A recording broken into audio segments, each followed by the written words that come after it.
The beginning of the study of magnetism can be traced back to Egypt.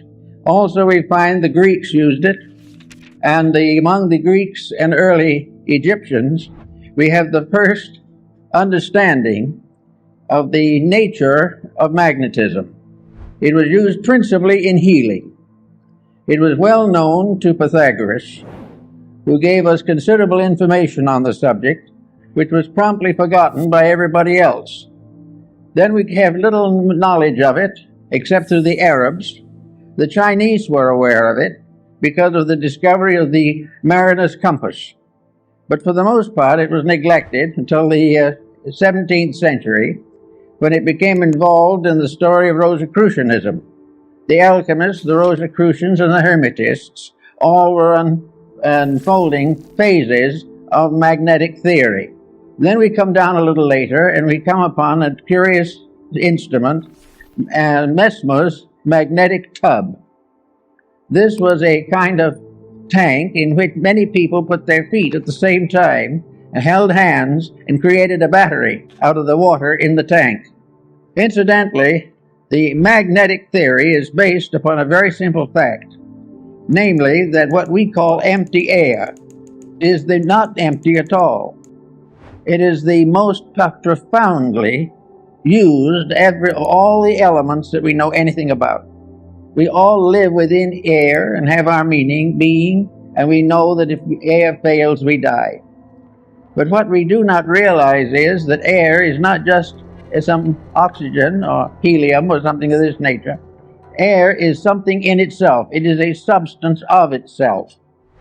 It is a substance so real and so important that it's almost impossible to estimate it. It is a tremendous field of magnetic energy. The atmosphere carries the magnetism of the sun. The study of the magnetic powers of the sun will be more or less clearly understood by the study of the seasons. Winter, summer, spring, and these things have all to do with a magnetic factor in the air. And we think of it only in trying to explain it as a physical astronomical phenomena, since as the rotation and revolutions of the sun and planets. But each of these planets is a field of magnetic energy. And this energy comes to us through what we call air. One thing we have learned from television is that air transmits. We know, for instance, that we can have all kinds of programs on the air at the same time. And they can come from all directions. And they can overlap and interlap. But each one will remain separately identified as though it was moving in a channel or a circuit of its own. Something went through was vibration. And this vibration in the magnetic field can be divided into an infinite complexity of separate emanations. In other words, if we had 1,000 different channels, they could be differentiated in the magnetic field, so that each one would be broadcast correctly and properly for whatever it is. Thus we realize there's something out there besides air, something besides helium and oxygen, something besides the ordinary factors we take into consideration scientifically. We are in the presence of a mysterious agent, an agent that is part of everything that we are. Now, studying magnetism as it comes into the human body, we discover, along with Kilda, that each human body is surrounded by an etheric or energy field. This energy field is sometimes referred to as an aura, but it is not the true aura that we think of in metaphysics. This magnetic field is an area of energy. This area of energy forms an egg-like atmospheric sheath around the physical body, usually extending 3 to 5 feet from it in each direction. This energy field is the basis of virtue, because this energy field depends for its reality, its serviceability, and its protecting power to mood, emotion, thought, and the attitudes of the person around which this magnetic field is gathered. In other words, the individual, if they are normal, if mentally, emotionally, and physically, They are keeping the rules. This magnetic field forms a tremendous protection. It is normal, it is healthy, it is constantly able to handle infections and all kinds of difficulties. It will help to heal wounds. It will help to recover the use of functions and organs. And if we are deprived of some part of the body, it will try to compensate for us. As long as the individual takes proper care of his magnetic field, it will serve him. Now, this is a phase of morality that is generally overlooked.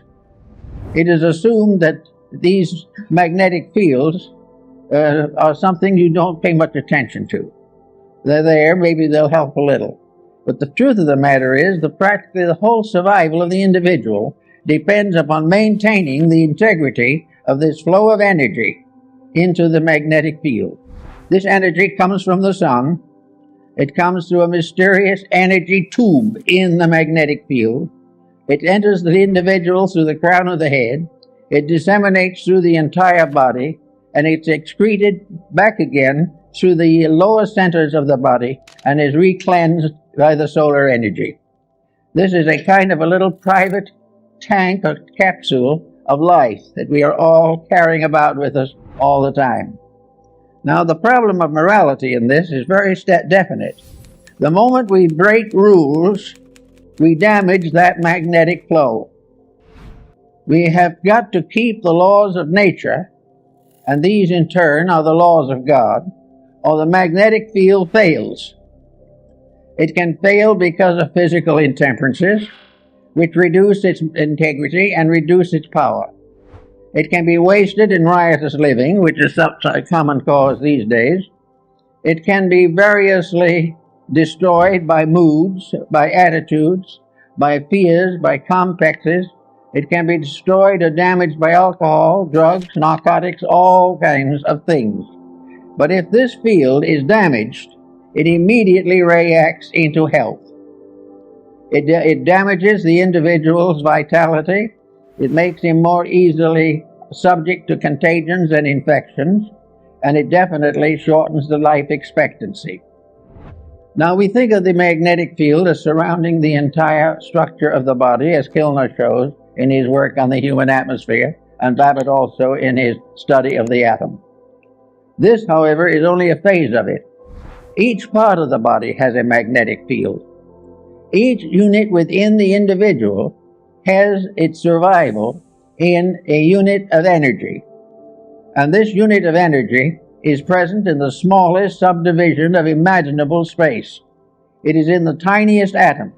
There is no such a thing as a dead particle in the universe.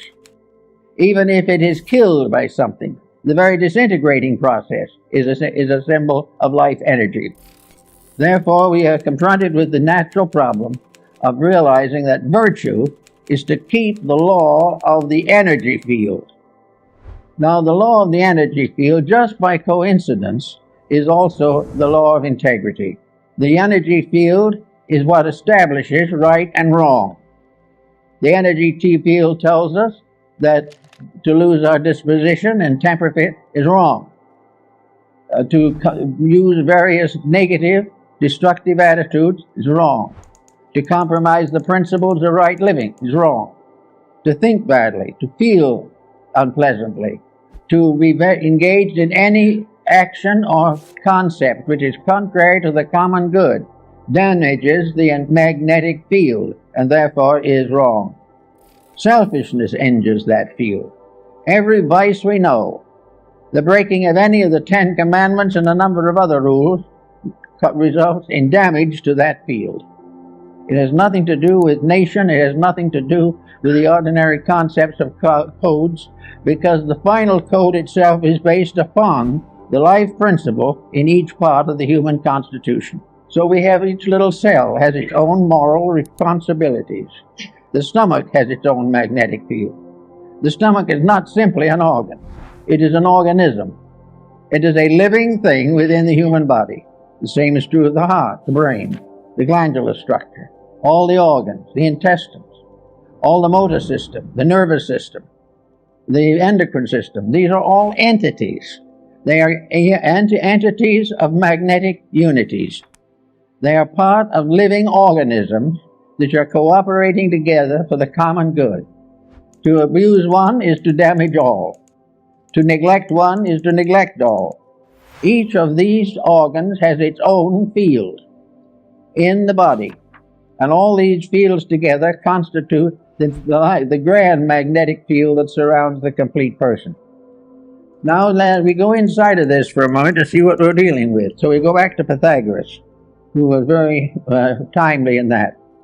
He tells us that in Egypt there was a temple in which therapy was the result of this contemplation of symmetrical geometric solids.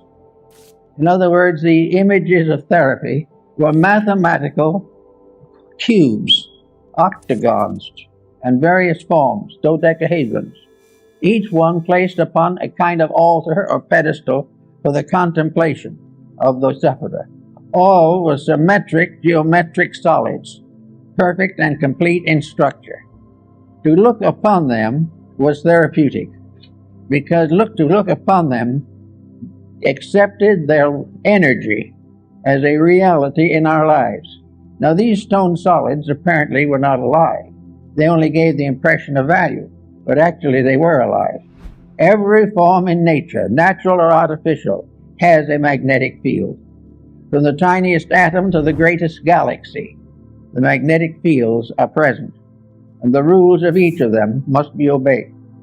Now, if an individual looking at a geometric solid sees in it a perfect proportion, this realization enters into the subconscious life of the person. The imagery of that solid is sent into the consciousness in the form of a benevolent magnetic center. It means that the individual is seeing a harmony, is seeing something in perfect order and perfect correctness. And in visualizing it, wherever we see perfection, it improves ourselves. Wherever we accept discord as inevitable, it injures ourselves. Everywhere looking around us in nature, we see that all natural things are benevolent. It is only when these are abused, mostly by humanity, that these benevolences are lost. So we find that we live in a universe in which everything is in harmony if we are. Now we can say, of course, that somebody else might be out of harmony, and this could injure us. Actually, it's not quite true. The magnetic field which protects us against any negative magnetic field that does not arise within ourselves. We are not contaminated by other people, unless by our very conscious weakness, or our intellectual weakness, or our emotional weakness, we surrender our integrity to the attitudes of other people. If we commit misdemeanors of one kind or another, we are responsible by the effect of these mistakes on our own magnetic field. Now, the magnetic field not only covers this type of thing, but it covers elimination, the intestinal walls. All of this type of thing is damaged, as we know, by hysteria, by various moods. The individual becomes ill because of a bad disposition. Now we consider this to be just symbol of something that happens that way, but it is not. The individual who is sickened by dispositional fault is sickened because he has damaged the magnetic field of some essential part of his own nature. If he has damaged the magnetic field of his digestive system, he will have dyspepsia. And if the dyspepsia lasts long enough, and the magnetic field is sickened long enough, then enduring chronic ailments can set in.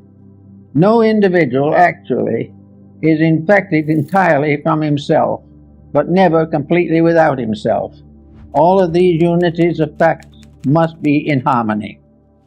Now, in the Rosicrucian philosophy, we had alchemy, the transmutation of various phases of life. Alchemy was a transformation and a transmutation of energies, and these energies are essentially the same ones that we have in magnetism. We therefore have a constant realization that everything we do and everything that we see and have has values of its own. Now let us pick up a pebble from the beach, and we suddenly realize that we're in the presence of a little stone.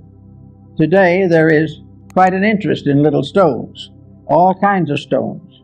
We are interested in the crystals that form in rocks and all these types of things. But crystals are formed by magnetism. They are formed by a rate of vibration peculiar to a certain element. And that particular rate of vibration can evolve through the mineral, plant, vegetable, and animal. It is always present. There is a magnetic core on each kingdom, and each kingdom unfolds within this magnetic field. And within each of the composite fields, individual members of the fields with various degrees of growth are variously individually conditioned. Everywhere, this process of keeping faith with integrity becomes the natural secret of security, survival, and world peace. Now, we can say that it would be very unlikely that, we'll say, a potato could have a magnetic field of its own, but it does.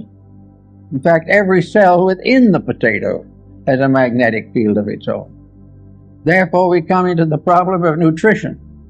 And nutrition is very largely the study of the magnetic fields of various food products. It also tells us what happens when these food products are adulterated or are variously misused or poisonous elements are introduced into them. All this is part of a mystery that is solved in magnetism. We pass laws against these misuses, but we fail to realize that it is not just the physical factor that we have to work with. The physical factor is only a fragment of it. The main problem is to realize that behind all of these problems, whether of government or of religion or of philosophy, all these things are in trouble because of lack of integrity. And integrity is simply keeping the laws and rules of energy fields. Each field has its own integrities. All integrities in all fields are compatible. All lack of integrities, all departures from integrity in any or all fields are in conflict constantly. The only way the individual can escape conflict is by never abusing the energy factors of his own life. He must never abuse his body, his emotions, or his mind. He must never permit himself to develop attitudes that are incompatible with the integrities which nature has bestowed. The magnetic fields are absolutely honest. There is no possible way of making them dishonest. The only thing we can do with them is to destroy or limit the manifestation of their integrity. If we break the rule, we lose the benefit of that particular energy. When we lose that benefit, we then say that evil has come to us. But it is not an evil thing that has come to us. It is the failure of a good thing to be developed and purified and intensified.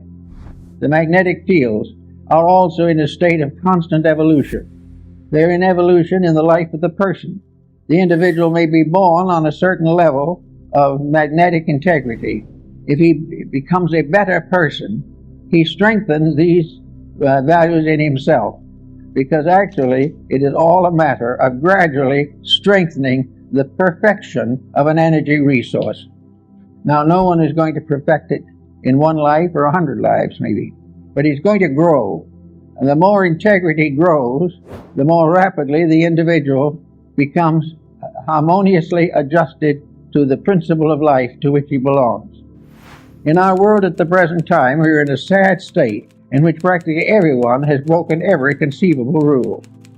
We are living day by day trying to live off the profits from our own mistakes, and this is not really profitable. We are not realizing that this has nothing to do primarily with the theology. This has nothing to do with laws of government. This has nothing to do actually with our legal codes. It has to do with the relationship of energy to its proper ends and purposes. We know what it's supposed to be, we know what it's supposed to do, and we know that it isn't accomplishing that. Everything that has an existence has a magnetic field. It may have one that is not even visible. And the whole of our atmosphere, the whole of the world in which we live, is one mass of magnetic interplays. But as long as these are kept honest, they are all compatible. And a universe in which there was no dishonesty would be free from every infirmity.